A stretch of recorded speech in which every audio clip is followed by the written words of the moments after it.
What if the kindest person in the room is one heartbreak away from disappearing completely and no one even notices? The empath gives until there's nothing left, apologizes for feelings that were never their fault, and calls their own exhaustion just being a good person. But here is the truth no one tells them. Caring without limits is not love, it's slow surrender. The moment they build a boundary, not a wall, a gate, everything changes. They still feel everything, they just stop reacting to everything. And that single shift turns the softest person in the room into the hardest one to break. Because someone who has felt the full weight of the world and chosen peace anyway cannot be shaken by noise, guilt, or chaos ever again. That is not coldness. That is mastery. That is what unstoppable actually looks like. An empath's gift is feeling what others feel. But without a limit, that gift turns into a leak. They absorb a stranger's bad mood, carry a friend's unresolved grief, and apologize for things they never caused. Over time, this constant absorption drains their own emotional reserves until they no longer recognize their own needs. The danger isn't that they care, it's that they never learned where their caring should stop. Society praises this as selflessness, but true selflessness requires a self that still exists to give from. When an empath has none left, their kindness stops being a strength and becomes a survival risk. They give until exhaustion feels normal, until burnout feels like identity. This is why so many deeply caring people quietly fall apart while still smiling for everyone else. The first step toward power is admitting that unlimited empathy is not virtue. It's an unguarded wound that anyone can walk through. Recognizing this isn't weakness, it's the beginning of reclaiming a self that was slowly disappearing into everyone else's needs, one unspoken sacrifice at a time. Most people confuse detachment with indifference, but they are opposites. Indifference means you never felt anything to begin with. Detachment means you felt everything fully and chose not to let it control you. A monk who witnesses suffering does not turn away from it. He simply refuses to let it hijack his inner state. This is an advanced skill, not a personality flaw.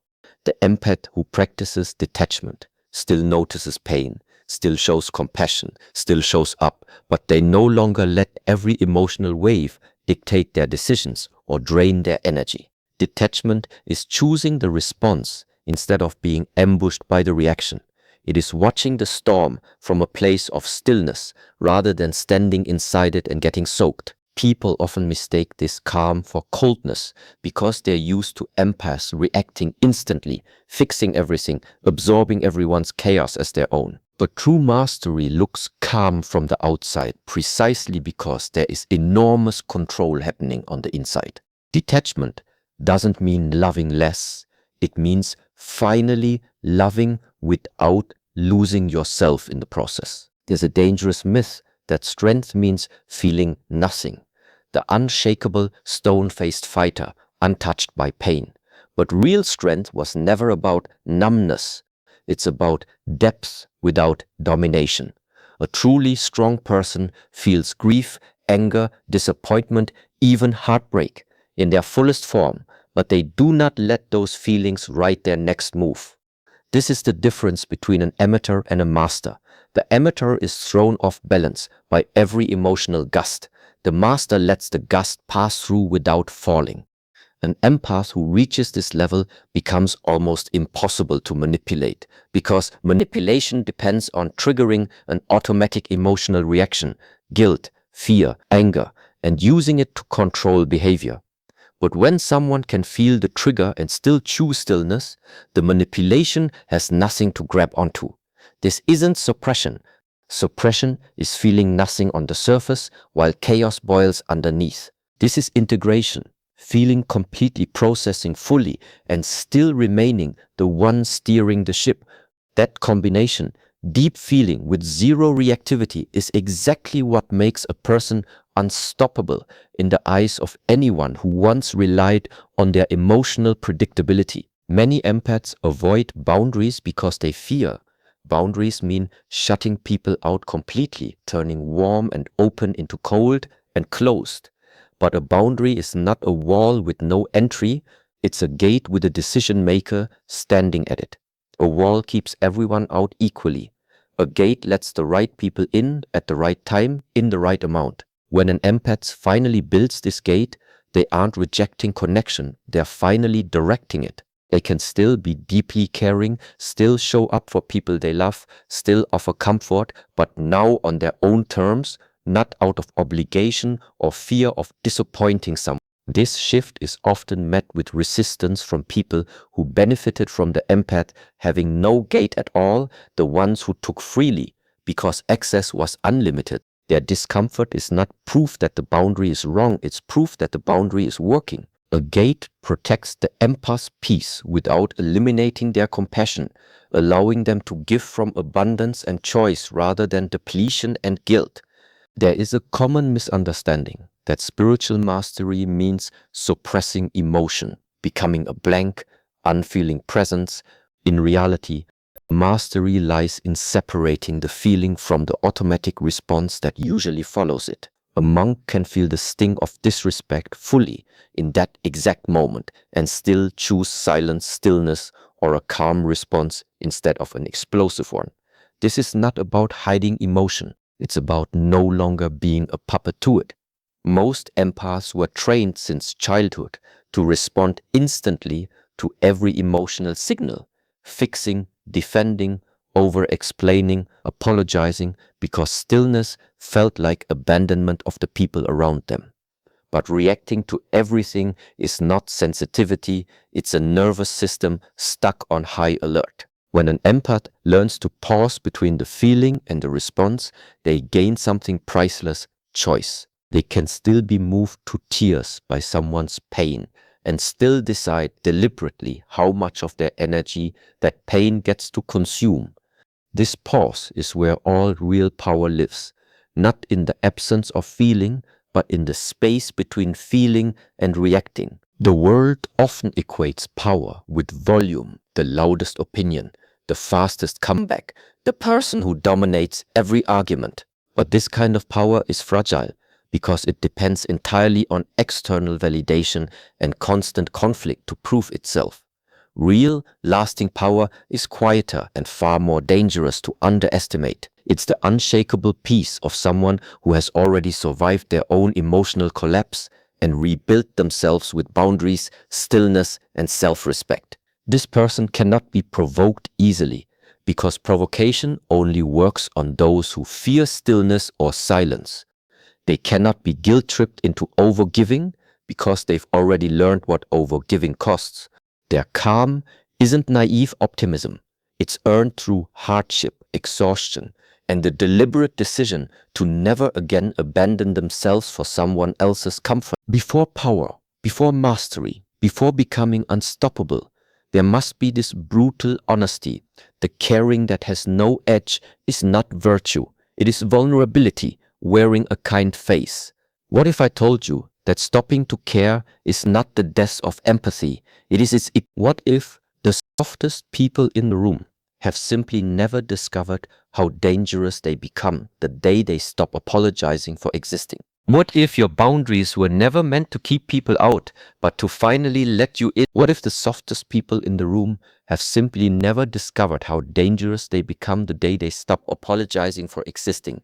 This is the final transformation. The empath who once drained themselves for everyone becomes the person no crisis can rattle, no manipulation can move, and no chaos can control. That peace, chosen, practiced, and protected, is the truest, most unstoppable form of power there is. Empathy without boundaries becomes self-destruction.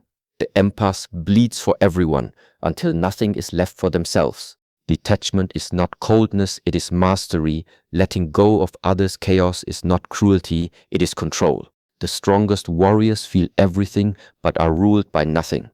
Emotion becomes information, not instruction.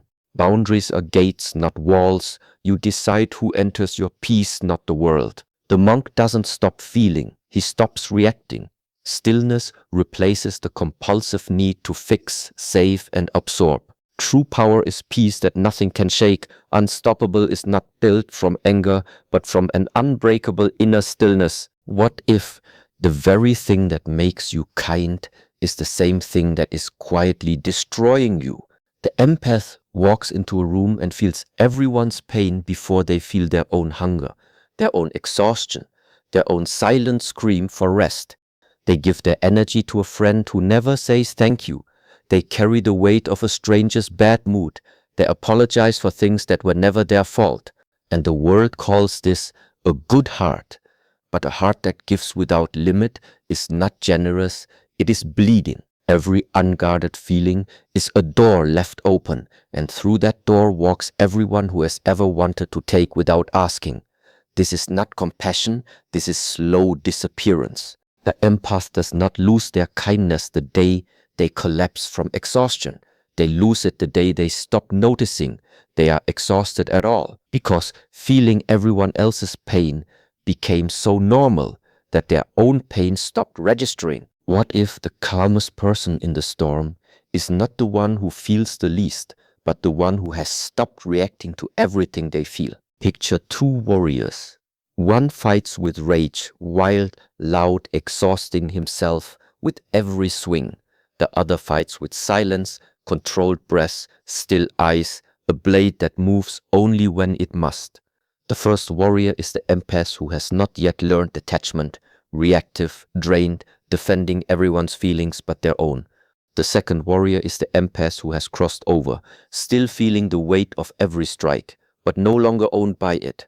This is the terrifying secret. The person who feels the most, once they master stillness, becomes harder to break than the person who never felt at all. Because someone who feels nothing has nothing to protect. But someone who has felt everything and chosen peace anyway, that person has already survived the worst the world can throw and decided it will never again dictate their state.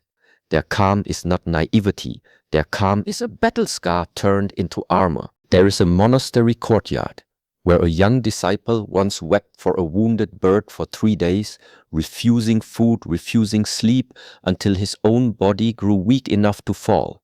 His master did not scold him for feeling, he scolded him for drowning. He said the river does not stop flowing because a leaf falls into it. It carries the leaf and keeps moving. This is what detachment truly means. Not the absence of feeling, but the refusal to let feeling become flood. The empath who stops caring in the way the world fears is not becoming heartless. They are becoming a river instead of a swamp. They still notice the leaf. They still see the pain in another's eyes. But they no longer let every leaf redirect their entire current. This shift from absorbing to observing is the single most feared transformation by everyone who has ever benefited from your inability to say no. For years, the empath believes that saying no is a betrayal of who they are. They think love means access, unlimited, unconditional, unguarded access to their time, their energy, their peace. But a house with no doors is not a home, it is a hallway that anyone can walk through. A boundary is not rejection, it is the first time the empath says, I decide who enters and when. This single shift from open field to guarded gate changes everything. People who once took without asking suddenly meet resistance, and they call it coldness, because takers always call boundaries cruelty. But the empath who finally installs a gate is not shutting the world out.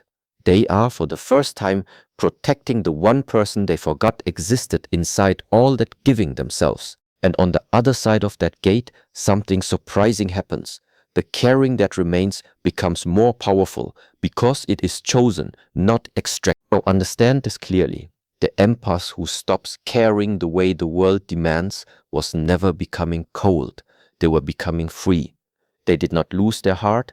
They simply stopped handing it to everyone who never asked to protect it. Real power was never in feeling less. It was always in feeling everything and choosing with full awareness where that feeling would go. The moment you stop bleeding for people who never bandage your wounds, you don't become heartless, you become unstoppable. Guard your peace like a monastery gate. Let your kindness be a choice, not a leak.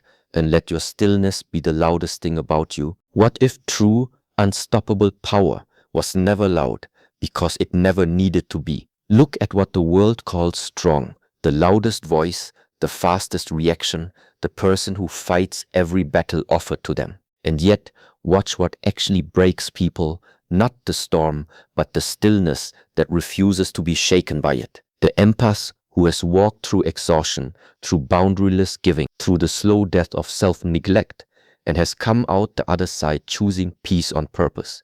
That person cannot be manipulated by guilt, cannot be baited by chaos, cannot be drained by those who once fed on their softness.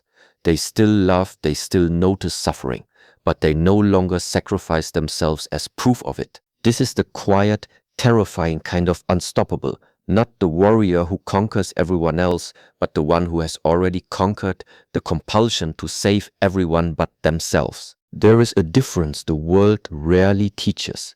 Feeling and reacting are not the same event. A monk can feel the sting of an insult and let it pass through him like wind through an open window. Noticed, acknowledged, gone. Most people, especially empaths, treat every feeling as an emergency requiring immediate action. Fix it, explain it, defend it, absorb it. This reflex is exhausting because it turns every single day into 100 tiny emergencies. But the moment an empath learns to separate the feeling from the forced response, to simply witness the emotion without being enslaved by it, something extraordinary happens. Chaos stops being chaos within them. They can stand in the center of someone else's storm and remain dry, not because they don't care, but because they finally understand that reacting to everything is not strength, it is a habit built from fear of being blamed for staying still. May you walk from here lighter than you arrived, carrying compassion without carrying exhaustion. May your boundaries grow strong, your peace grow louder than any noise around you, and your heart stay open only to those who deserve the door. Good luck on this journey inward. The strongest transformation of your life is quiet, and it starts today. Thank you for watching, and thank you for choosing to become unstoppable.